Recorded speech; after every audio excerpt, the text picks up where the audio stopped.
So, welcome everyone to this session of RWD, Real World Discovery. And we have a guest today. I think we wanted to have the session with you for the longest time. Finally, we're able to have you here. Go ahead and introduce yourself. Tell everyone who you are. Great. Hello, everyone. I'm Leanne. So today we'll be talking a little bit about content creation mindfully. Thank you so much. And I actually forgot to introduce myself. Yeah. So I'm Viv, the host of RWT Season 2. First of all, can you tell us what inspired you to pursue your current profession? I actually became more into this industry ever since COVID.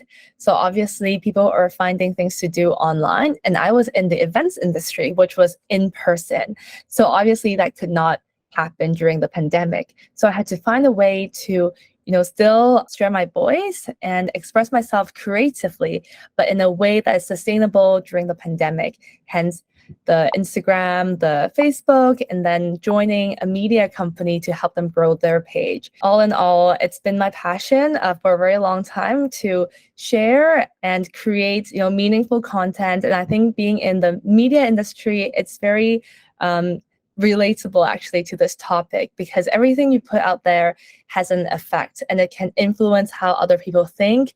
And it's just very important to be aware of the type of content that you're pushing out to the public, and people will see it and feel a certain way or be inspired a certain way. So I really love what I do. That is so inspiring. It's also a little bit difficult because you're constantly on the spotlight. I follow you on Instagram and I see that you post a lot of your face as well. So it's not only the brand. Is it difficult to constantly be in the spotlight and constantly post? Because I know people connect more when you have your own face on the screen. Is it hard for you, or do you love that part as well? I think it's a love-hate relationship, to be very honest. I mean, yes, you're in the spotlight, and the things that you post, even though sometimes you just want to express how you're really feeling, but it might, cause other people to have their own opinion or emotions, and you have to be very mindful of that while being very truthful to your own thoughts. So I think that was very hard, and that took me even a few years to navigate. And especially working with brands as an influencer, you also have to take into account the brand's personality and to how to integrate that with your own true self. So I love doing it. I love taking photos. I really enjoy content creation, but there are ups and downs, and it's just really navigating that and finding your own routine and talking to the right people to help you through it, which I have. That's great. It's always good to have a support system in whatever you do. Considering what you just said right now about the job, I want to ask about the key qualities that we need in order to be in this industry. What are the essential key qualities? So being consistent, very important. Time management. I think some of you may think, being a content creator is more like a free style job, like, oh, I can post whenever I want. But being consistent is actually the most important thing to keep people engaged. And also, aside from being creative and having all the technical skills, networking is actually quite important too. Even though it is an online business, you still need to connect with people, even online and in person, because when you work with brands, they need to know that the person that you are showing online is authentic to who you are in person. So I think a lot of meme pages actually have showed that influencers don't look or present themselves in the way that they do on social media, and has caused a lot of problems in their careers. So that is just very important to remember, that networking, time management, and also I think we'll talk about it a bit later on too, but then practicing your own mental hygiene and to setting the right boundaries when being an online personality. Okay, let me see if I got this correctly. So consistency, time management, creativity, networking, and mental hygiene, right? These five. Do we have anything else? I mean, there are so many things, but I think these are quite essential to this industry and to succeeding. Yeah. I mean, everything else, I'm sure you guys know too, just being like having good work ethics, replying to people politely. And I don't need to elaborate on that, I think. No, definitely we're not on your level. You're on a completely different, higher level. That's why you're here as the IC for us. Our expert, let's go with this other question. You talked about consistency, time management, creativity, and the other two. So how do you stay organized and manage your time efficiently being in this job? I want to share a little bit about me having a full-time job while doing, my own content and my own podcast on the side. So they're not related to my full-time job right now. It's very cliche, but passion is very important because to many people's expectation, like going into this seemingly very glamorous field, it might feel like, oh, it's all like photo shoots, free products, and just working with like high-end brands all the time. But then you need a lot of time to also, do editing, do your vision boards, proposals. There's a lot of administrative things on the back end. So it's just very important to remember the reason why you want to do this job, why you started. And back to time management. So for me personally, I prioritize a lot. So you really need to put in, like there's this metaphor of putting in the rocks and then the sand will fall in. So really putting down every day, these are the type of things that I need to, so for example, today I have like 3 posts that I need to complete. So the photos, the captions, and 2 other things like sending a proposal to the client of the type of photos that I will do, and then maybe like another caption for another brand for approval. So these are like the main rocks that I have to set. And for the things that have like a later deadline, for example, like a video that I have to edit or a podcast episode that I haven't prepared for it yet, then I can do that like in those cracks time. And it's really true that you can really make time. Think about the time you scroll on Instagram, that you spend on Netflix. You might just sit there and look at your phone for 30 minutes, 1 hour, and time pass by really fast. So if you take into those time and put it into your schedule, you can be very efficient. So the question in the chat box says, how can one maintain authenticity while also influencing others? There's just really one very simple answer to this. It's just to be yourself because everyone is unique. And I've worked with a lot of major influencers with like millions of followers in my line of work. Like you can follow trends. You can, even if you do like a reel, you can use the most popular filter, the most popular music. And the only difference is your own values, your own essence, the things that you are passionate about, and just be yourself. And people will feel it. Even in front of a screen, they will feel your energy. They will feel how passionate you are talking about the things that you love. There are people who also the opposite, they try to think about, oh, what others will like, or this fashion trend that is trendy, but I don't really love it, but I want to talk about it to, get on the explore page. People will also feel that. So even though you're following all the technical rules, it won't feel authentic and you won't gain that following. Makes sense. I was actually always thinking that in order for you to be discovered, you need to follow all the trends. So does this mean that if you don't feel like it's close to your heart, you can just let it go and work on other content? Yeah, absolutely. I've actually, I'm quoting this from another influencer. I don't exactly remember who said this, but he said that in order to get started, yes, you can follow others. You can, copy this, like the way, how one take a photo, because you have to learn. It's like when we were a student, when we do homework, we read all these authors and we copy their writing style before we can develop our own style.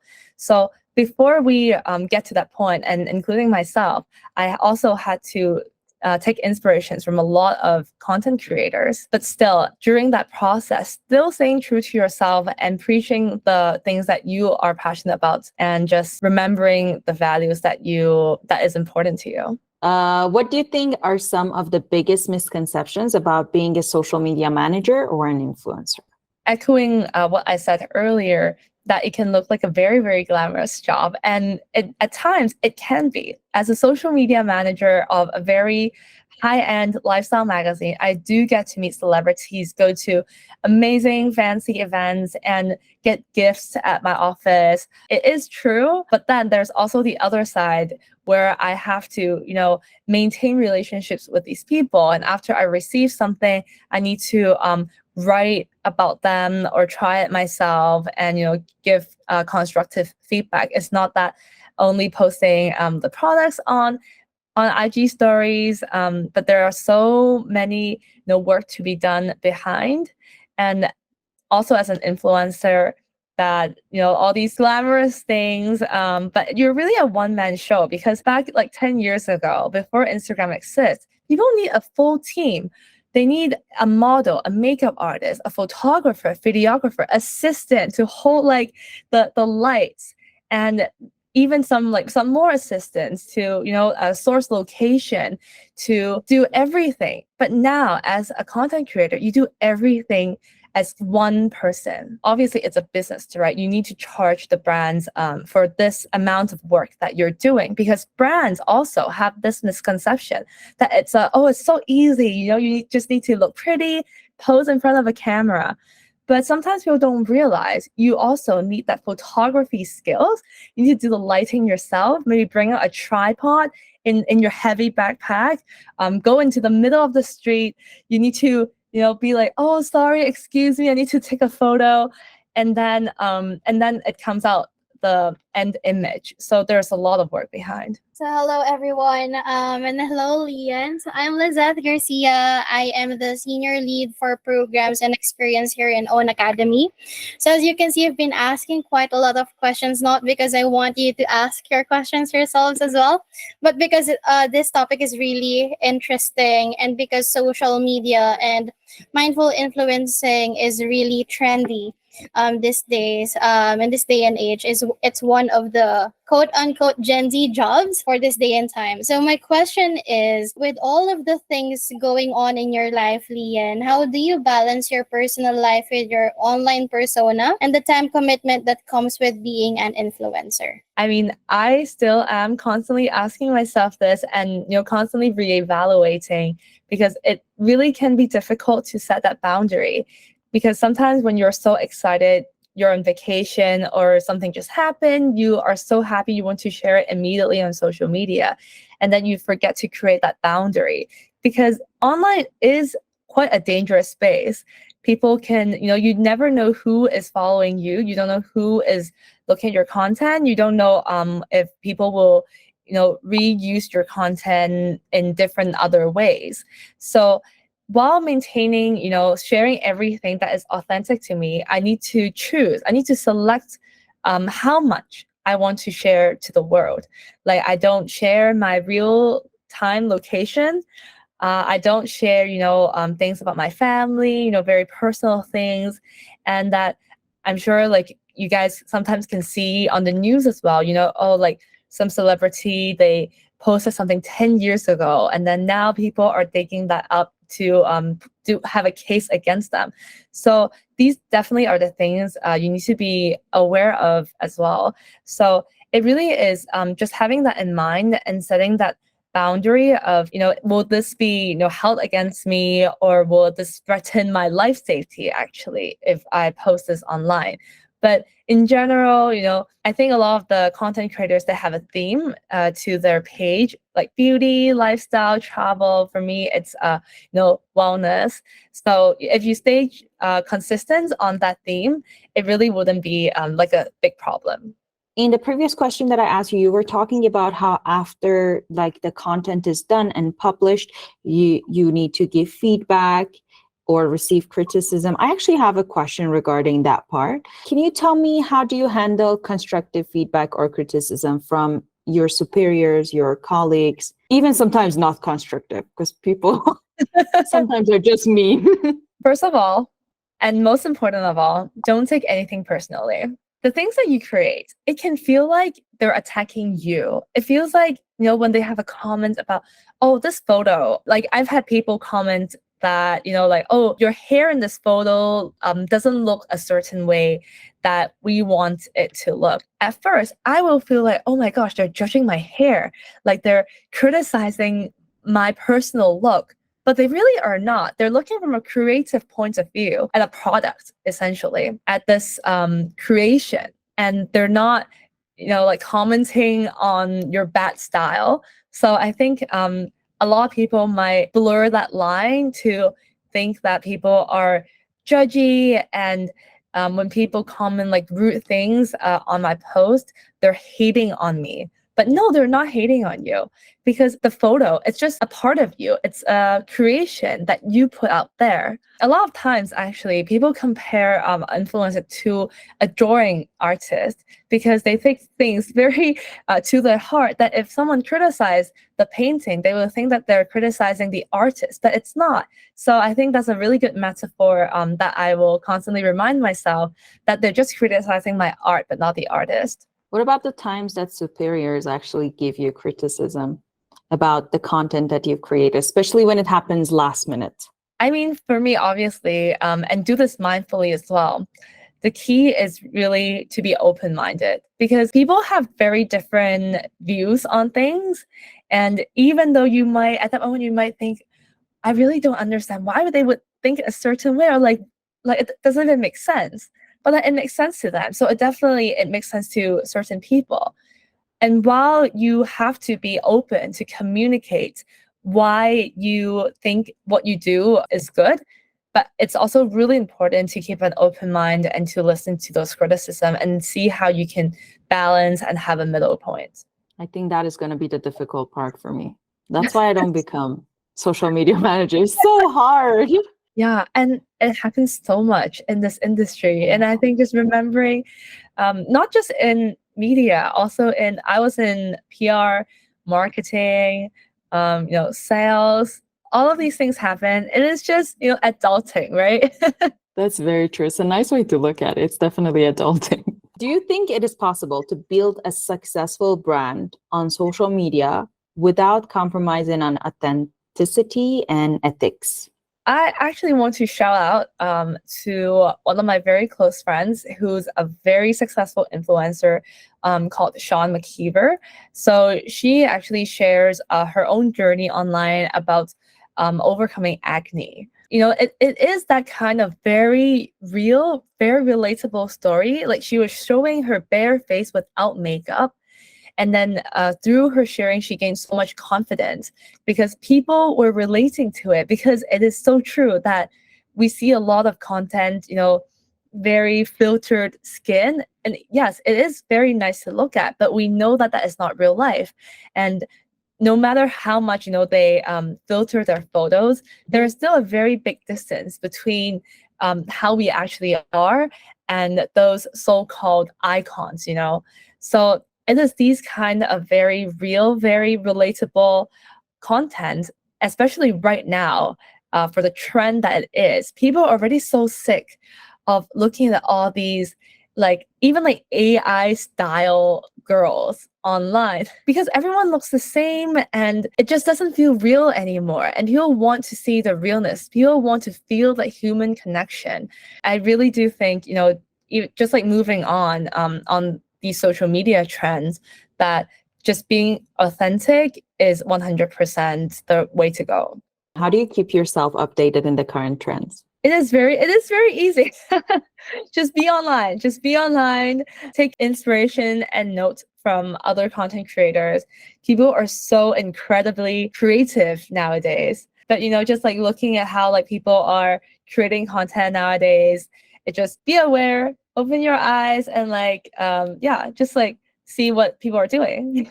So hi everyone, I'm Leanne. I'm the content producer of Own Academy. When you're creating content in public, like when you're taking photos or videos of a product on location, or maybe taking a video of yourself speaking to the camera, how do you build the confidence to not be self-conscious? Because for me, I only take photos and videos of products, not myself, but I'm already so self-conscious.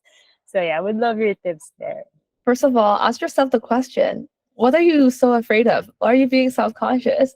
Do you want to share? Well, I don't know. It's just I'm in my head too much, maybe like thinking, oh, what will people think? Will I be on that Instagram page, influencers in the wild, stuff like that?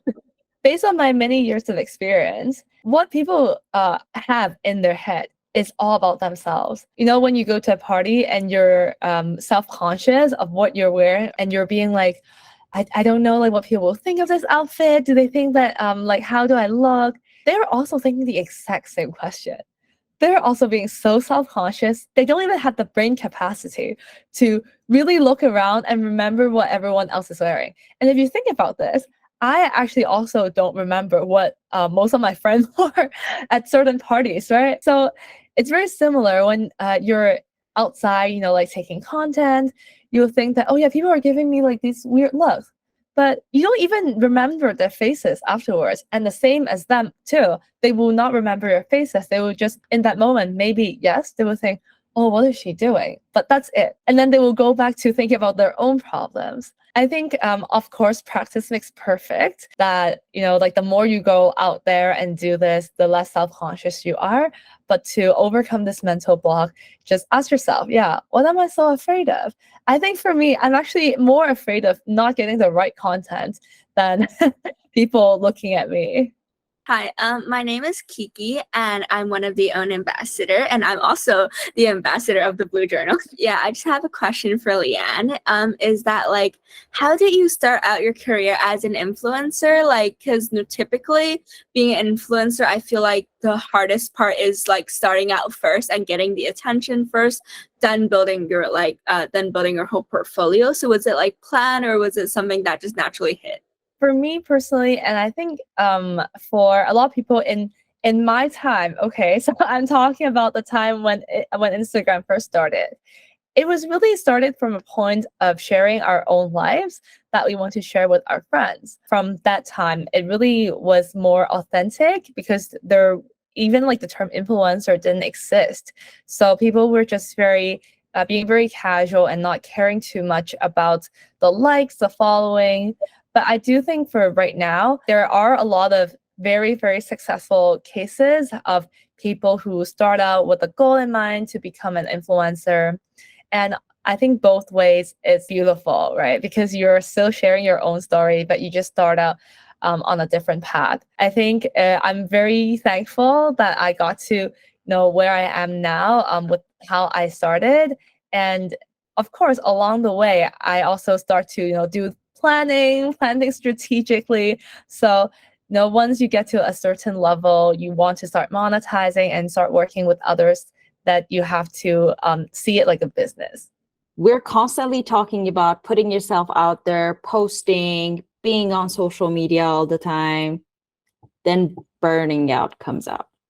So my question to you is, how do you deal with the pressure to be constantly online, constantly produce and post content on social media and avoid burnouts?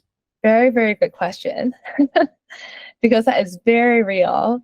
And I will not sugarcoat it because it is something we deal with all the time. When there are like events, when, for example, in March, it was Art Month in Hong Kong, and we had to constantly roll out content and go to interviews, events, media gatherings every single day for a whole month. You really just have to have those downtime, even 5 minutes. It is so important in those little cracks just to breathe, really try to slow down and to remember how it feels to be calm. Because that feeling of in a rush, it can really stay with you if you don't consciously do something about it. Even when you have, like a 30 minutes lunchtime, it can feel so rushed and you can feel so anxious that, you're just worrying, like what I have to do later. But if you shift that mindset, it can be a very relaxing 30 minutes of just you and delicious food.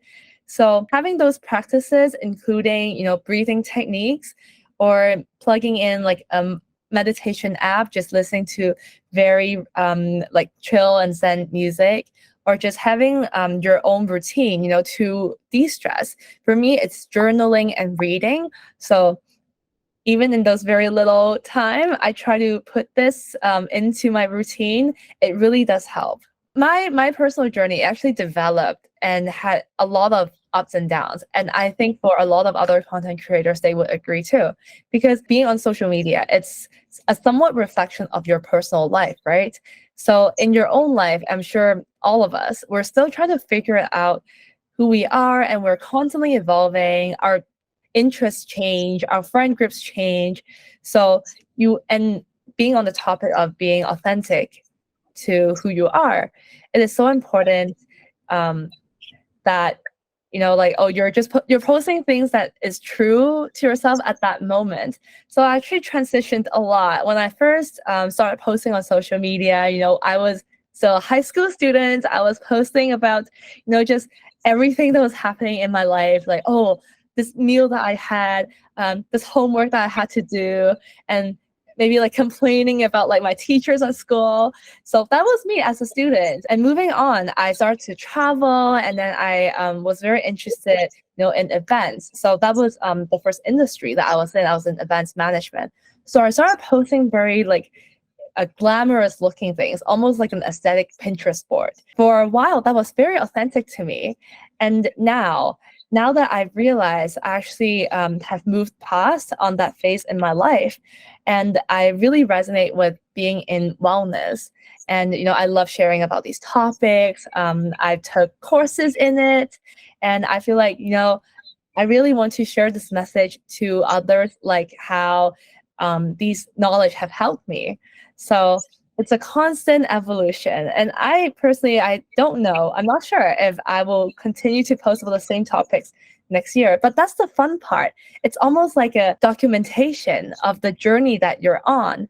And people will appreciate that because your audience are just like you. They are also evolving. So I found it very fun and very exciting to, constantly be posting about the different things I'm interested in. Since we're getting actually closer to the end of the session, so I made a solo economic podcast. There have been many times when I met experts who had interesting ideas but were afraid to come on my podcast as a guest and didn't want to appear. How can I talk to these people so that they are satisfied and come to my podcast? The art of convincing people. This is a difficult case. I would start with, why were they afraid to come onto your podcast? Like, really ask the question and to get to know, are they uncomfortable of sharing in general, or if they don't feel like the theme of your podcast align with their own personal goals. So really be clear on the type of content you want to put out. In my personal experience, you will meet people who believe in what you want to do, and they will be like, oh yeah, no, I love to support that because I also feel the same. Like, I also want to put out that similar type of content. So you have to really find those people. And if those people are like, I don't align or feel comfortable with the topic that you're talking about, then there really is no point in convincing those individuals, no matter how good they are at their job. So even for my podcast, it's about wellness, self-care. But if I meet someone who is very, very good at, say, finance, I wouldn't even try to invite them because I know it wouldn't align with the values that they're trying to communicate. And then secondly, if you're first starting out, it's really important to have credentials. It's really cliche, but really need to start from the very beginning, reach out to friends that you know. So for my first 10 to 20 episodes, I really reached out to my previous contacts and to ask, would you mind coming? I'm starting out. And it was after, those 10 to 20 episodes where I gained the experience, I could start to reach out to the more high profile speakers, and that they would see that, oh, you already have this many content created. And they would start to believe that, okay, you can really make this work, and you have a certain listenership. So yeah, it's really difficult to start at the beginning because we all want to rush, because we all want to succeed right away. But have patience and just consistently work hard. Even when someone rejects you, say thank you. Thank you for your feedback. I appreciate, that you being very honest with me. Because I also have met very rude people who, if I say no to one thing, they stop talking to me in general. And then, maybe they have something that they need in the future. And then they'll come back to, can you give me some advice or help me with this? And then I would feel uncomfortable. So the same way, like if they reject you, just say thank you. And in the future, if you try to contact them again, it'll be so much smoother. It was my best takeaway. I love the whole thing, but this was like the main thing, the switch for me changing. It's going to change a lot of things. So can you give us the final advice that you have for the people who are going to actually follow down these footsteps and be a part of your industry? Yeah, so just echoing back everything that I talked about, just really remembering why you started, especially at the times that you're feeling low, because you will feel low. It's a rule of life. Things won't go smooth like 100%. And to remember that there's no wrong turns, there's no wrong decisions. Every decisions and every turn that you will take will just eventually lead you to where you're supposed to be. So whatever happens, don't blame yourself. Whatever mistakes that you've made, move past it, take it as a lesson. Everything is a lesson, and people come to your life as lessons as well. So, just really remembering that you can learn something from all your experiences, from every encounters, and just having in mind the goal that you have, the person that you want to become, and to consistently work towards it. Thank you. I think one of the most important reasons for your success is just your point of view on life and how peaceful you are. Your energy is just so beautiful. It's so much peace. It just helps, I think, with the industry that you're in a lot more. Thank you. It comes with experience. It wasn't always like this, but it helps. Like everything you go through, it will happen. If I spill this, I will spill this either way, but then you just have to see it like what light you want to choose. You will blame yourself and couldn't sleep for the entire night, or you will clean it up and move on from it. That's so true.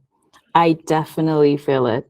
Thank you so much for all your beautiful insights. Again, thank you so much. It was so nice talking to you. You have no idea. I was very stressed before this call, but right now I feel like this peace inside me, it definitely is because of you. So thank you so much for that.